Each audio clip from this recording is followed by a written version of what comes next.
Oh, but Jesus, if we could just do a regular. Hello, world. Frida Reba Darcy and Patricia O'Connor, new bench seat for the bonsai tables. Today on the balcony, it is our Saturday drop, super Saturday drop. Here's our bald cypress, and we have some catching up to do. A little catching up to do. I've got stuff doled out all over the balcony. Dog treats, training treats.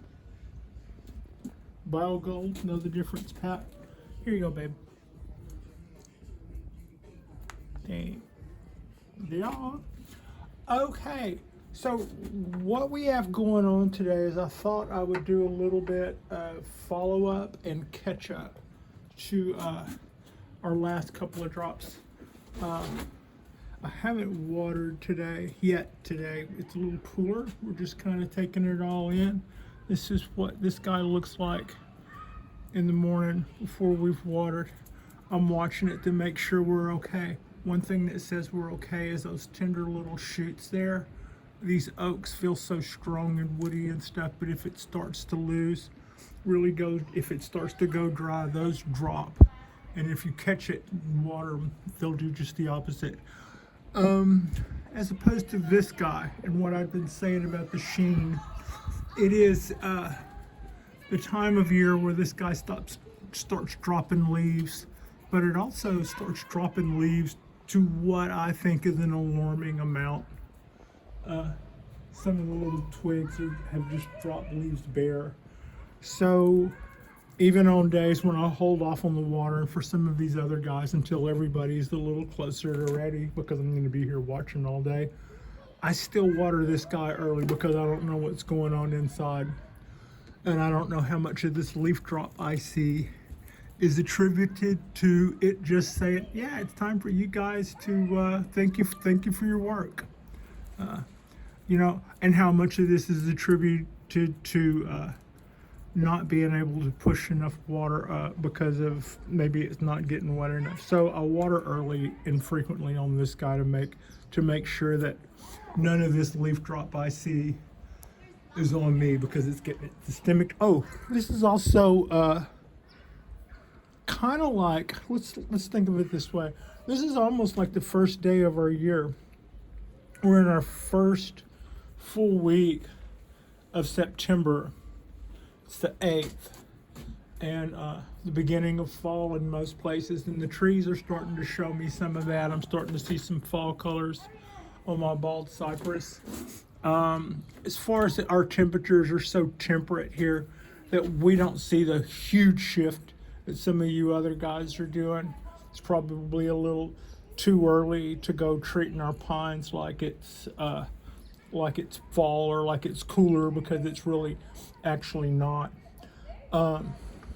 This is some rearranging I've done to so these are all the trees and bonsai pots that are all hanging out on this tray, and that ended up being less overcrowding for them. And then this is the nursery, or the beginning of the nursery, and these are all the guys that are overpotted or in nursery pots. And then, as promised, these are the Ponderosas that have been taken a little further back out of. I think I've got my Haas Pondo there pretty well out of the way, so that we won't have it in high traffic anymore.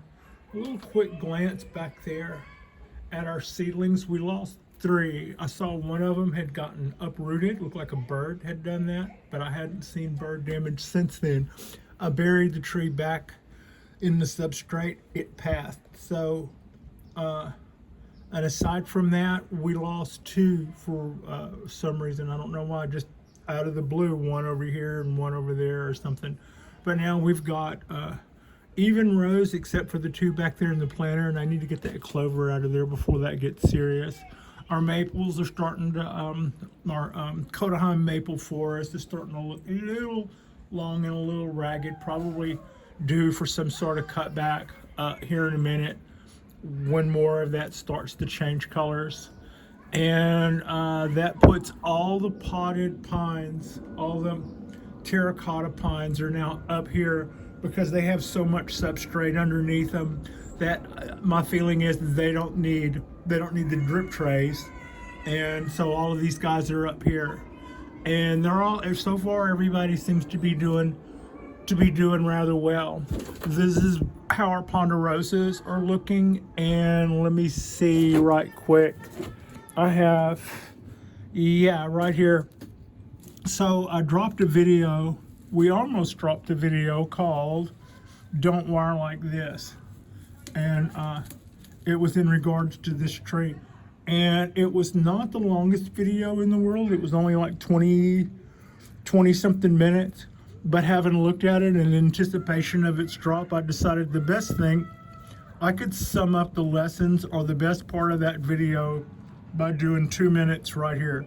Go, try to make this 2 minutes. All right, when it came time to wire this tree the other night, and I put this tree on our bonsai bench and broke out some wire and did the thing I normally did where I cut back the top, exposed more roots, ran the wire out of a hole in the bottom. I had a little easier time with that part this time, and then I proceeded to wrap the trunk. You know how I do. Then I threw my stainless steel chopstick in there, and I started bending movement into this trunk, and it starts, if I can show you, it starts right here and kind of goes back underground like a sea monster right here, and then comes up here. So from here to here, this is all movement, so that wasn't bad. And then I did a bend this way, and then we started going up. Now here is what happened. This tree flipped out of its wire like somebody flipping out of a hold, like somebody just, you know, having somebody have them in a headlock or something, and they just totally flip out of it. If you look, that wire is going one direction, and the trunk totally flipped out from the bottom and twisted out and is going in the opposite. The reason that happened is because instead of spacing my wires on a 45 degree the way I'm constantly preaching, I spaced those wires further apart on a 65 degree without intending to. That allowed that gap was too big. In other words, instead of wrapping it tight, I wrapped it farther around. Now, why did I do that when I didn't intend to? Because as I was wrapping the tree with the copper wire, I was hardening the wire. I started off with a wire that I thought was a little bit bigger than I had used last time, and I was going to use it, and I felt like I would use it to good effect. I did not. I went up the wire size and found it difficult to wire all the way up, and as the wire began to warm from being bent, as I began to work my way up the tree, it began to harden up, and the tree wasn't hardening up. It's getting softer at the top, so it's up there at the top. It began to be a little bit like trying to wire a blade of grass, and I was cognizant of not wanting to hurt the tree, and the combination of those things causes the spirals to get a little bit too far out. So the mistake wasn't when I necessarily wrapped the tree, and the mistake wasn't when I tried to bend the tree. The mistake was whenever I picked out the wire, I overreached on my wire capacity, and that could have been a smaller wire. It would have worked just fine for as pliable as that tree is. A smaller wire would have been just fine, or that could have been two smaller wires. But what we intended to do was to start this tree off on the right foot and get movement out of it. It comes out of the ground. It comes out of the ground. It has good movement. It's making more than one direction here. It comes over here. I had intended the tree to go this direction, the direction that the wire is. The tree had other ideas and flipped out of its chokehold and is over there. You know what? That's still movement. The old me would have scarred that all up, trying to either undo it or fix it somehow. That's, I don't know that I would have been that I don't know that I don't know how I would do that, but I would normally, the old me would have tried and probably done a lot of damage. As it stands, we have no breaks, we have no collapsed arcs, everything is more or less graceful, and this thing naturally didn't have any needles on one side of it there, so I decided that it could just be a top. And maybe with the exception of a hook at there at the end towards me, that's got enough motion that I'm happy with. So no harm, no foul, as they say. Which then, let's see, our 75-year-old corkbark pine is looking good, I think. Training treats just to keep it straight in Pat's head. And this is our 19-year-old now from seed, Japanese black pine. After the wiring drop, what I really was looking forward to doing was that kind of wiring to the tree. And then I've been just learning so many wiring lessons, but I decided early that I was not going to screw around with this thing if it wasn't going well. Don't be hard-headed. It's more important to take care of the tree than, frankly, to shoot a video. So, you know, don't be hard-headed. If something isn't going well, bail out and do something else. So what I discovered was that in the wire that I decided to use and double still was not nearly strong enough for this diameter for these old branches. I thought I did a pretty nice job of doing it. I'm looking at what I was hoping to see there wire-wise, but whenever I took a finger to it down in here and pulled it down, it was to no effect. So at that point, I used the side of me that was a rigger for years, started rigging off of our the wire that holds the tree down, and I just went through there and started mopping that right up. And then after that, I got to the other side. We had no room. We had no wire to do that, so I rigged a point. And that's what's got us there.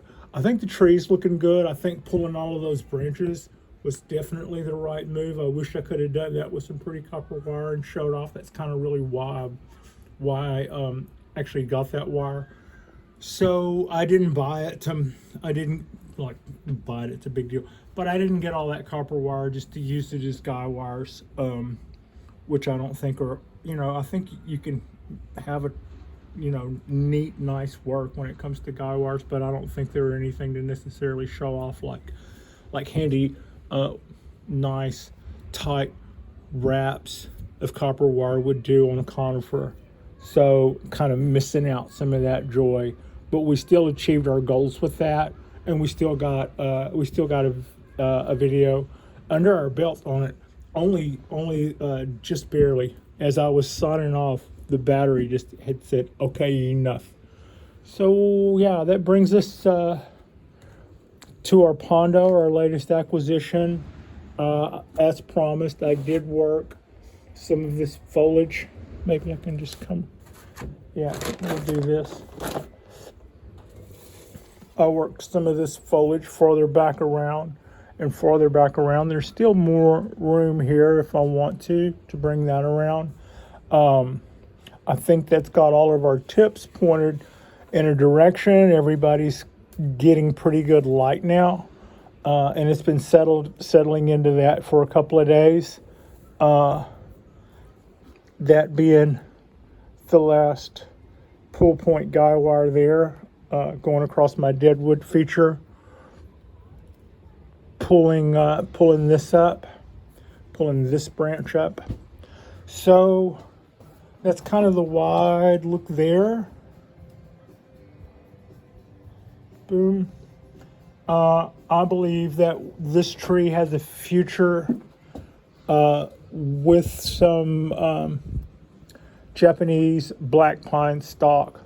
Probably the way I'm learning is when you style a tree, you change like the hormone allocation and stuff by bending it and folding it and changing the regions of the tree that are going up and down, and it's close, and that makes it a great time to graft. But no, I don't think my grafting game is up now. This might be a good time to book some time with somebody who does that, and but this is not the right time of year to do that. This spring would be the right time of year to do that. And for me, as a grafting student, this spring would be the great time for me to maybe see about grafting some Japanese black pine on some of these guys and see how it goes first and kind of get my game down. But I may look, but the closest that I can get to the timing of near now, because of all the different changes that are going on with the tree, that is, from what I hear, makes grafting more successful whenever you've got this big change of allocation of hormones and starches and sugars, and things are moving around because things have been bent and manipulated and compressed and all that.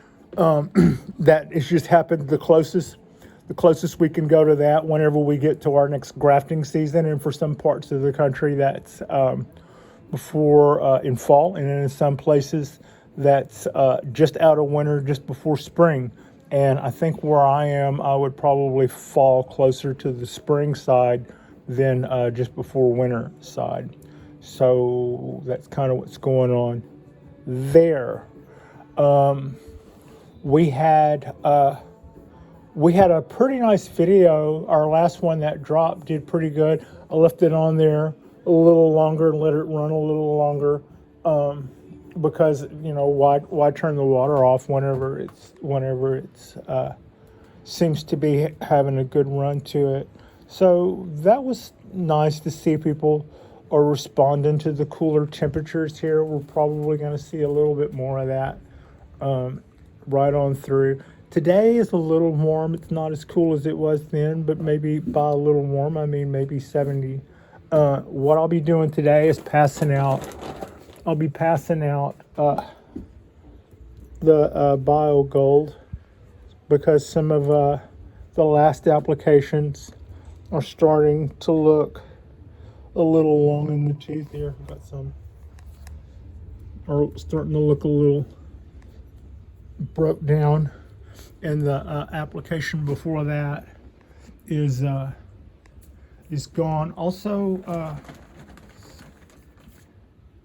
so yeah, that's kind of what I have going on. We'll start. It's fall. We'll start feeding, and it's what also for a lot of you guys, it would be time to maybe start feeding your pines. You start feeding in fall, and stop 30 days before you're going to decandle on a refined tree. So by that juncture, it's so warm here, and with our Octobers, sometimes we get, like I was saying earlier, sometimes we get some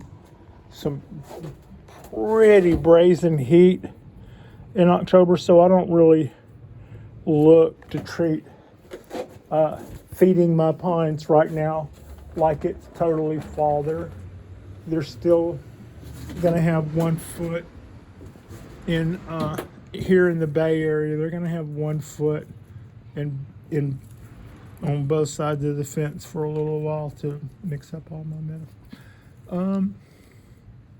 That's got us there. I've just sprinkled out a little on that oak, which is still putting out a lot of new growth. The dieback here on my court bark, not dieback, but it's just dropping a lot of leaves.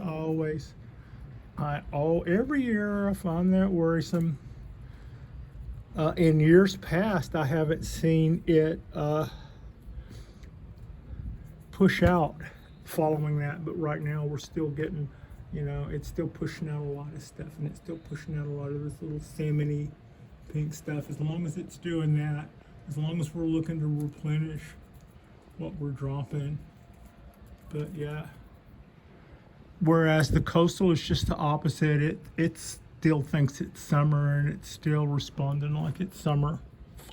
That is our quick look at what's going on here. I wanted to catch up. I didn't think that last pine tree debacle deserved it. It was a 20-minute video. I decided not to post it, but I could give that, like I said, the 2-minute recap, and that would give us back 20 whole minutes of our lives there. So yeah, thank you so much for watching. I appreciate you, and Frida appreciates you. Our next drop will probably bring something else in the house and work on that on Saturday night, because that's kind of how we hang. And like and subscribe if you guys haven't already. And thank you so much for watching.